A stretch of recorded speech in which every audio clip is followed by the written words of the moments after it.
Welcome, everybody, to I Love You. I Know. This is the signature podcast from the Prolonged Engagement. You can find this show every single Monday at noon on youtube.com/The Prolonged Engagement Show or our website at theprolongedengagement.com. My name is Kyle. And I'm Sarah. And without further ado, let's get into it. Oh, okay. So I was looking at this this thing on the interwebs. So more E3. At this moment in time, we have seen what EA has brought us. We have seen what Microsoft has brought us, and we have seen what Bethesda has brought us. But unbeknownst to us, we have no idea what they have brought because it's Friday. Because we're recording this on a Friday. Yeah. So yippee for us. We have no idea what they... So we can't actually talk about it yet. There's that. Because technically we're in the past, but this goes up in the future. So, however, something that has not happened and won't happen until tomorrow as of, when this comes out, is the show floor is opening Tuesday. Yeah. And this will be the first year that regular people will be able to get into the So E3 you mean the show public? floor. The public. Can get into the... Mm-hmm.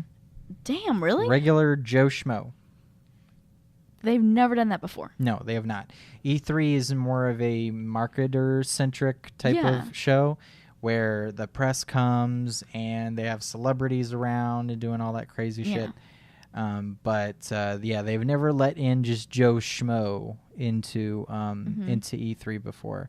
So there's a lot of people that thought that that maybe they're taking a huge risk with this. I really do think they are. Because the idea is that there's a lot of closed door things that go on during E3, and things where people are showing you really just early access code of these games, and just whether or not builds. they're gonna now I hope that these publishers are not going to show these early stages of these games to the regular public. But if they do, I mean, how do you think that the public is going to react to that specifically? I don't think it's a good idea. Honestly, I'm going to sound like a total bitch right now, but the public isn't smart. Mm-hmm. The general public doesn't understand what goes on and how long it truly takes to make a video game, a film, to do this stuff. But because all they see is the finished product. Mm-hmm. So I honestly believe that Joe Schmo is going to go in there, see some early access code of Death Stranding or something, and go, "This game sucks." Yeah. And then walk out. Yeah. And then tell all their friends and go, "Death Stranding sucks. Mm-hmm. It has clipping and all this weird shit." Yes, because you saw it in way early access. Now here's the thing. I think that most of the people who actually want to go to E3 though are the kind of people that are going to understand the games industry. That's what I'm hoping. Do you think that's the case? I want to hope that, and I want to believe that. Mm-hmm. The problem is I don't know. I don't know if it's going to be someone who, like us, does understand everything it takes to do stuff.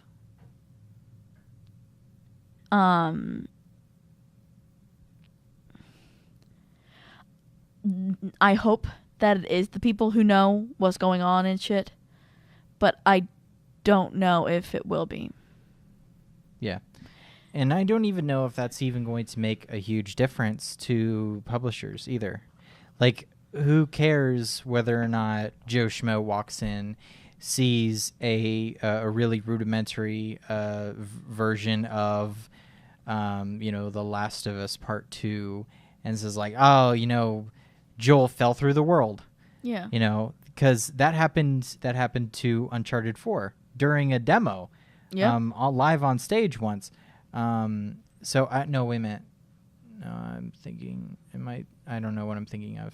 Never mind. Anyway, I think it was like IGN or something that had seen that, and they said that that Drake just fell through the floor of the world. Which it. But sadly, that's what happens when you're first building a game. Right.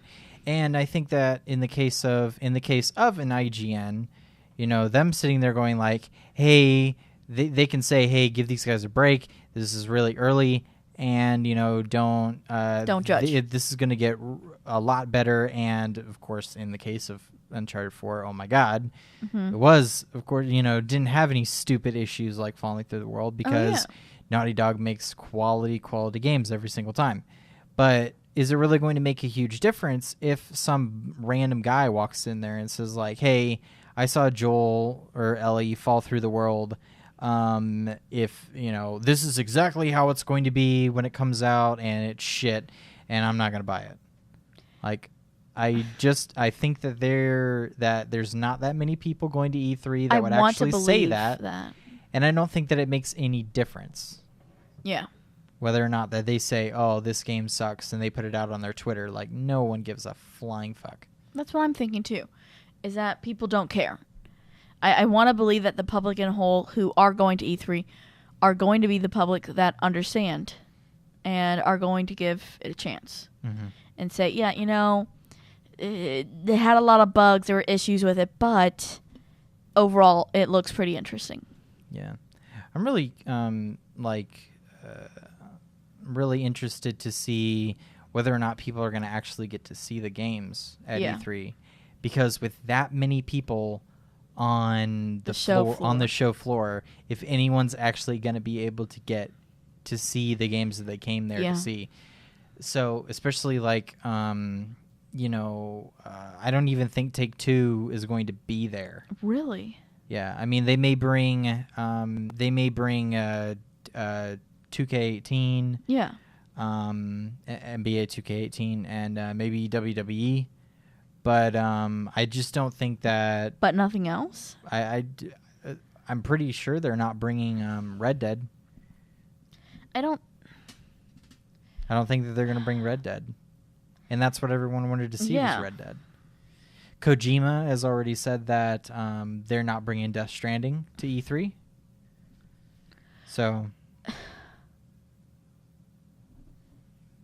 I don't even know what people are going to go there and be able to look at. I mean, of course, I would think that you're going to be able to get things like God of War. You'll be able to get God of War. You'll be able to play games like Uncharted: The Lost Legacy. You'll probably get to play Battlefront, maybe. They're probably going to have a playable demo of Assassin's Creed. The next Just Dance is probably going to be there. I worry that E3 will become something that instead of it being about, it will become more of a public thing and trying to introduce what the public would want versus what the marketers are interested in. Well, the marketers want what the... Well, if the public doesn't want it, then the marketers aren't going to want to push it. No. Like, what do you mean? I'm trying to figure out how to say this. Because what I've seen from it, they show their newest stuff at E3. Yeah. They're like, we have this in the works. It is probably 4 years out, but this is what's coming. Mm-hmm. And I worry that E3 will slowly become something that instead of it being, this is 4 years out, this is coming out this year. I don't think that's a bad thing. I feel like it is, though. Like, I enjoy seeing stuff that I can wait for. I can be like, you know what, that looks exciting. I can wait for that to come out and get the hype up on it. You're in the minority. Really? Yeah, you're in the crazy minority. And in fact, E3 announcements aren't normally, oh, you get this and then 4 years later. Well, not 4 years, but you get what I mean. The average release date after E3 is 17, 18 months. Really? Yeah. But I like seeing stuff like that. I like seeing the stuff. I totally disagree on that one. Really? Totally disagree, because the absolute best reveal at E3 I've ever seen in my life has to be Fallout 4. And they did that. They were like, hey, this is a game that we haven't talked about at all. And guess what? I will say that was one of my favorites. And guess what? It comes out in 5 months. Mm-hmm. They shut up about it completely. And they were like, we're just going to, this is it. This is the game. And it's out in 5 months. I will say I did like that a lot. And I think I like stuff that doesn't get out. Right. I think that's what I'm trying to say, is that I like the stuff that no one knows about. So you want to hear stuff that wasn't leaked? Yes. Okay. Like I just don't think in this day and age that we're going to leaks. That we're going to get a lot of that. Because I feel like leaks makes... We pretty much know what Ubisoft is. Which I don't like. I feel like that ruins it. Like, if I already know what's coming out, then why do I want to watch E3? When you can get little short blips and... Yeah, throughout the year. Yeah, I mean, I get that, but still. I know where you're coming from, but at the same time, like... Here's another side of that. So we know that leaks are going to happen because it's impossible to keep your mouth shut in this day and age. Everyone's leaking everything, and even fake leaks happen a lot now. Which I like. I think those are pretty cool. Where they fuck with you and be like, "Hey, this is what's happening." What? None of the publishers do that. No. But the fake leaks, like I've seen, like I can't remember what that game was that was recently. There was a fake leak of Super Smash Brothers for Switch. I saw. I think that was it that I'm thinking about. And so they were like, "Oh my God, it's coming to Switch! It's gonna be Nintendo." But yeah, that's not gonna be a thing. No, I don't think we're gonna get anything that we wanted from our E3. And I don't think we're gonna get any of this shit that we talked about for Nintendo. Like none. Nothing that we even wished for. After that Pokemon Direct, that was that was shattering. Can't even get that. The fact that they were like, everything had pointed to them giving us stars. Absolutely everything had pointed to them giving us stars, and nothing. And then which I wonder if that's something they're holding for E3. I wish that would be the case. But I just don't think I still don't think it's going to happen now. You don't think there's even a chance that, they release that to throw us off the trail and to be like, yeah, here's your bone. Now wait for the full meal. What do you mean? Here's the bone. Now wait for the full. What are you talking about? So they gave us the Pokemon Direct. Yeah. And so you think they're like, oh, we showed you some Pokemon. Now you're going to shut up and stop looking. So now at E3, we're going to be like, boom, gotcha. And they're going to put out stars? Yeah. Do you really think that that's going to happen? I'm hopeful. Yeah. We've had crazier things happen. The only thing that... so I was reading into it a lot. And right after they talked about the new Ultra Sun and what is it called? Is it Ultra? Is it Ultra Sun, Ultra Moon? So Ultra Sun and Ultra Moon, they right afterwards on Pokemon's site, they had listed the date for 3DS. It said 3DS : and then November whatever, and then right underneath 3DS it said Switch : N/A. You don't think Stars is coming out? On Pokemon's site for Ultra Sun and Ultra Moon. And you don't think that's going to happen? Now, hold on. Then people picked that up and saw that, and they were like... And so the Pokemon company came out straight off the bat and was like, this isn't happening. They were like, this was a complete clerical error, and it was off their website in minutes. It was gone. I really think that was them giving us a clue. But I mean, are we thinking that they could say, oh, we have the only thing that I'm thinking that would make any bit of sense. Yeah. Because Pokemon has been a handheld game. Yes. It's been a handheld franchise. It's only been on the handhelds. Well, we have not had a mainline Pokemon game. No, we have not. On any home console. I know that. And so people were thinking, well, the Switch is still a quote-unquote handheld. Yeah. So we would be able to get stars on it. Now, Excuse me? The only thing that I could see happening is maybe Nintendo and the Pokemon Company are still thinking this is a handheld franchise. We want to keep it as a handheld franchise. So let's put out Sun and Moon. And we'll make stars. And we'll make that one for Switch. It'll be a mainline Pokemon game, but it won't come out for a year later. Okay. Okay? Let's just put that out there. Okay. Then they put out Ultra Sun, Ultra Moon. And they're like, okay, now we're going to make Ultra Stars. And we'll put that one out a year later. Okay. Or so on, or maybe not a year, but 6 months maybe. Yeah. Which it's already way past for for Sun and Moon. For Sun and Moon, but maybe put that out in August or something like that. Yeah. So, but I'm just not. I just don't know if they're even going to do it now. I don't know. After sitting there and saying like everything was pointing towards stars. Yeah. They were hiring new people, saying, "Oh well, we want people to work on a console game of a globally recognized franchise or whatever they called it."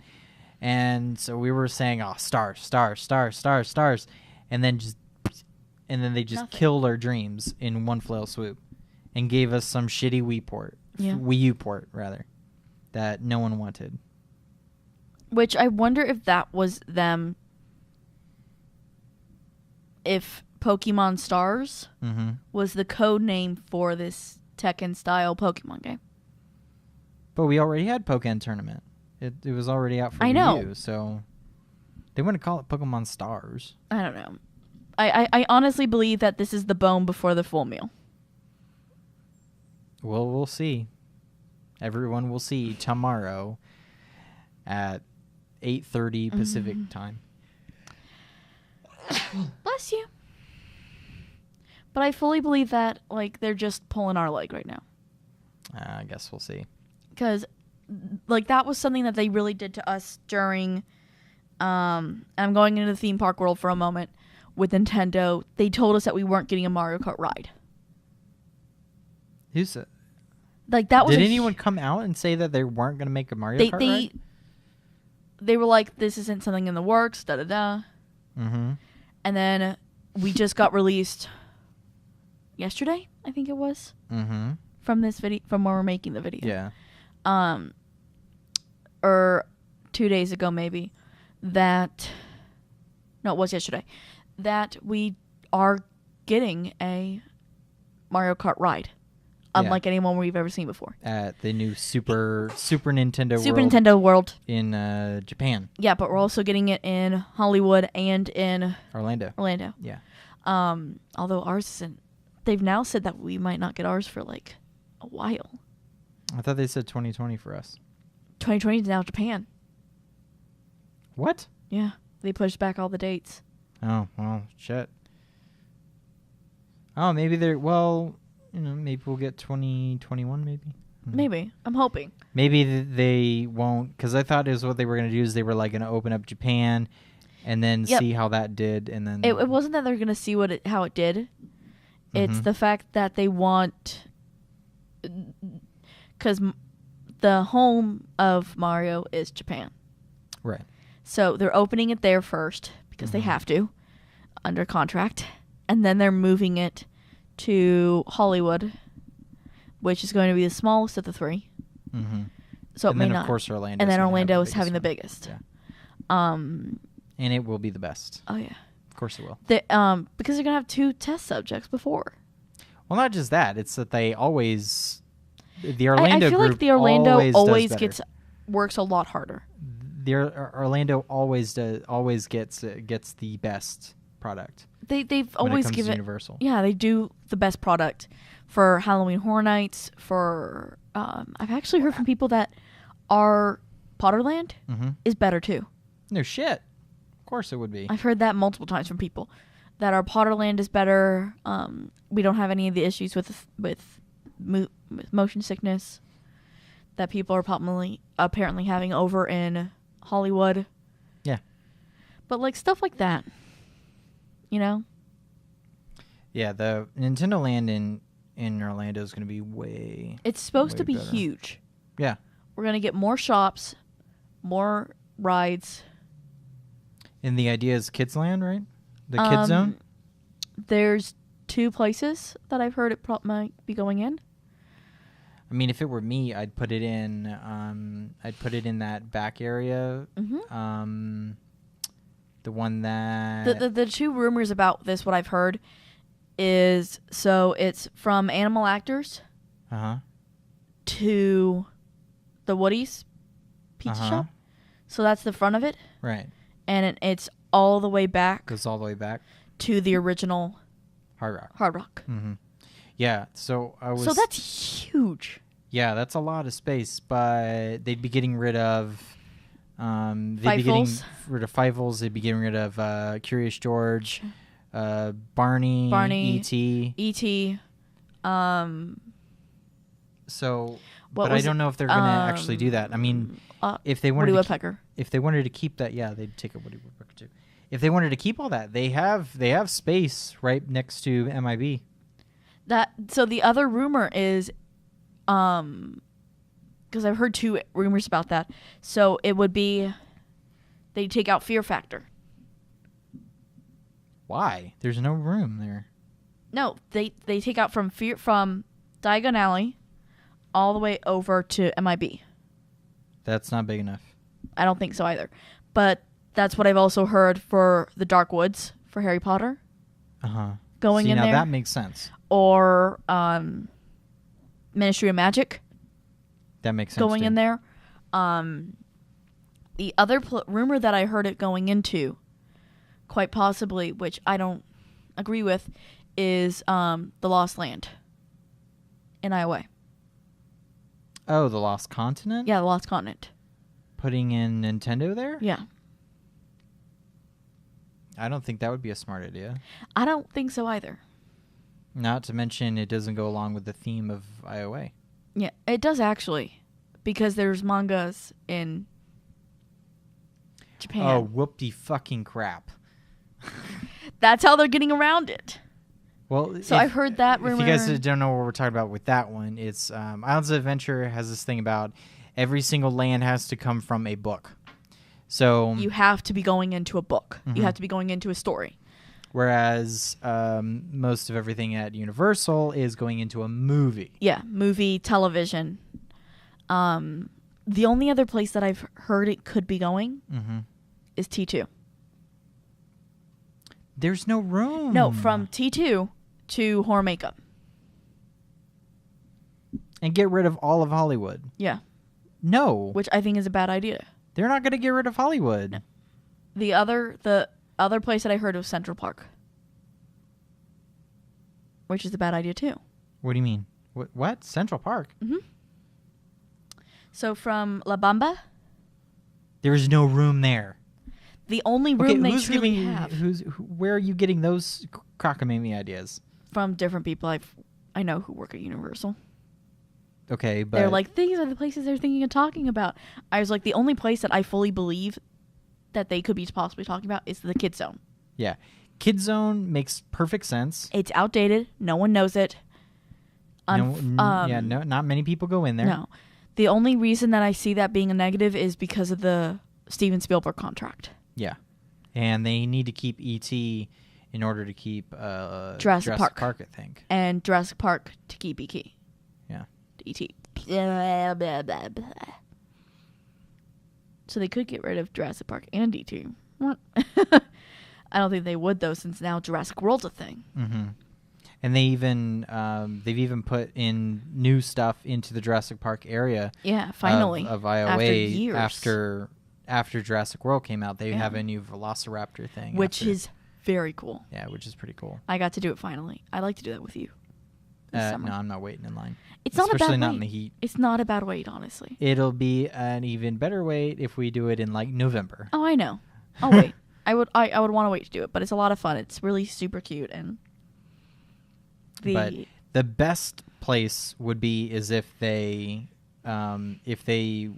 just kind of cleared out that area right between Simpsons and MIB and just kind of that's really small. And then that's really small?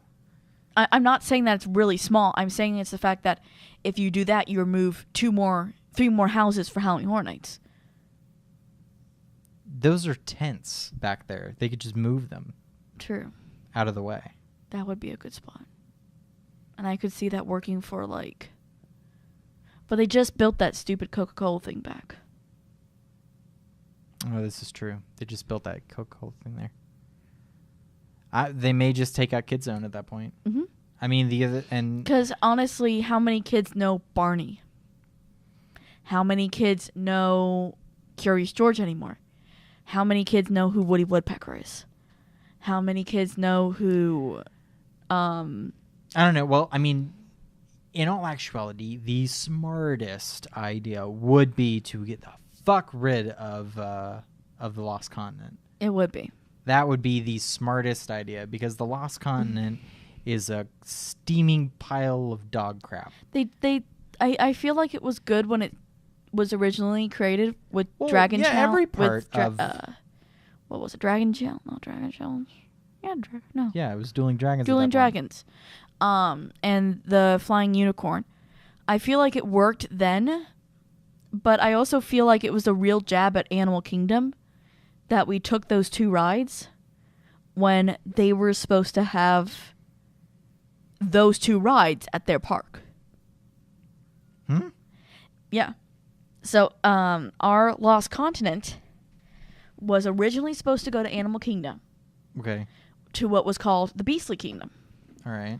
This was supposed to have, because if you've ever noticed in the Animal Kingdom sign, there's a dragon. Okay. That was supposed to be Dueling Dragons. Okay. And there was supposed to be a Flight of the Unicorn ride for kids in this area that was supposed to be a roller coaster in there. Mm-hmm. Dueling Dragons. Yeah, it was going to be one of their biggest rides for Disney. And what ended up happening, unfortunately, is that it failed. The plans for it, they could never get through. They lost a lot of money at that time when Animal Kingdom was being built. And so where Avatar Land is now is where this Beastly Kingdom would have been. Okay. And it would have actually been in two different types of Beastly Kingdom. They would have had the dark half, which would have been the dragon, Dueling Dragons, while the light half would have been for the unicorn ride. Okay. And so what Universal did was, hey, we're building a park over here. You guys want to use your design and just bring it over here. We'll pay you a little bit more, too. And they were like, well, why the fuck not? But that part of the Lost Continent is now Harry Potter. Yeah. So there is literally no reason that the Lost Continent is there other than, there's only 2 things there now is the Sinbad show. Which not many people go to, sadly. Yeah, it's like nobody goes to the Sinbad show and Poseidon's Fury. And Poseidon's Fury, which nobody goes into that fucker either. Unless it's hot. Yeah. Because it's really cool in there. It's really cool. It's a really cool show too. I like it a lot. No, it's lame as shit. I like it. It's like this old, and then you have this guy with Poseidon with fucking, big ass beard. He's like, "Oh, go with the power of Poseidon," and it looks stupid as shit. It used to be really cool. And then they have this guy, this evil guy. He's like, it's a lame thing. The only cool part about it is that you go into that room and then they lift all of the walls up in there. That's really neat. And then it becomes like this big open area. Yeah. That's the only cool part. The water spinny thing is the water spinny thing is pretty cool too. But that was really cool when it started and they projected fish and dolphin onto that. Mm-hmm. Like, that was such an awesome thing. Yeah. It was cool. But it's not cool anymore. Yeah. It just needs to be and for fuck's sake, Mythos used to be like the best restaurant in the world. It won best theme park restaurant in the world 4 years. For 5 or 5 years. For 6 years right, straight. 6 it years. won it from like 2000 to 2006, and then after that it was just like, I don't even know why that place is there anymore. It fucking sucks now. Everything there just sucks. I haven't had a good meal there in a long time. No, I always want to go back and like, okay, I'm gonna give it another try. I'm gonna give it another. Every time they just, I'm disappointed. Fails. It's absolutely disappointing. We need to figure out something to do with it. I like how our E3 conversation turned into Universal Studios. So, but that's how these things go, right? Because it does make sense. It's Nintendo. We're talking about Nintendo. I mean, it got on it was a full thing there. E3. What's at E3? Nintendo's at E3. You know what else Nintendo's at? Universal Studios. Universal Studios. They're good. And what happens if I get started at Universal Studios? I'll get started on Halloween Horror Nights. I don't have enough on it yet, guys. So when I do, you'll know more. Yeah, I'm getting really excited for HHN this year. So The Shining. Yeah, it's Mother of God. Yeah, The Shining. Really I really want to know what they have in their pocket. Yeah. Because I was looking at prices of tickets, and it's not as bad as it's been in the past, but there's some things that are pretty bad on it. They have a VIP experience that they have every single year, and we were actually kind of thinking about like doing that maybe for this year for like a bachelorette party. Yeah, we're doing our bachelor and bachelorette party together. So we were kind of thinking maybe that would be a thing to do. But for the price of what it is and the things that you don't get with it, it's not worth it. No. It was worth it like last year. Oh, yeah. Because it's like, it came out to be like $100 a person. Mm-hmm. And you get VIP access, which is you like got your own room and to hang out in. And then you also got, you didn't have to wait in the express line. It was actually where a tour guide took you straight to the front of the line for each house. Now that was a cool idea for us. So it used to be like 1,000 people you could bring in $1,000 you bring in 10 people. Now it's 10 people and it's $2,600. It's fucking ridiculous. So we decided we can't do that, unfortunately. Yeah, so we'll have to figure out something else. So we're figuring something else out, but I want to know what's their ace up their sleeve. Why would they have gone from 1,000 to 2,600? Like that what's the is IP? A huge jump. What's the IP that they have in their back pocket? Yeah. It has to be something huge. I think it's going to have to be something huge. And something huge that they have to pay for, and they're going to pay for it with those VIPs. And I don't think it's just that. I think what it is, it's something that it has to be something that the fans have been asking for years. Yeah. And the problem is that there's so much we've been asking for. We'll see. And I know that I know The Shining's going to be good. I'm just so pumped. I am so pumped to see the room with the blood in the elevator scene. Yeah, it's going to be good. And the little girls in the hallway. Oh my God. Really, if they do that correctly, I will like fall to the ground like I did back in the in between and just cry. Yeah. Really looking forward to it. I am so looking forward. All right, everybody, this was... I Love You. I Know. This is the signature podcast from The Prolonged Engagement. Every single Monday, you can find us at youtube.com/The Prolonged Engagement Show or our website at www.theprolongedengagement.com. There you can find this show in audio format on your favorite podcasting service. My name is Kyle. And I'm Sarah. And we'll see you guys next week at noon. Love you. Bye. Hey guys, thanks for watching. And if you want to subscribe, you should click over here. If you want to watch the latest episode of I Love You, I Know, click right here. If you want to see our latest video, click right here. And if you want to see our latest Let's Play, click right here. If you're listening on MP3,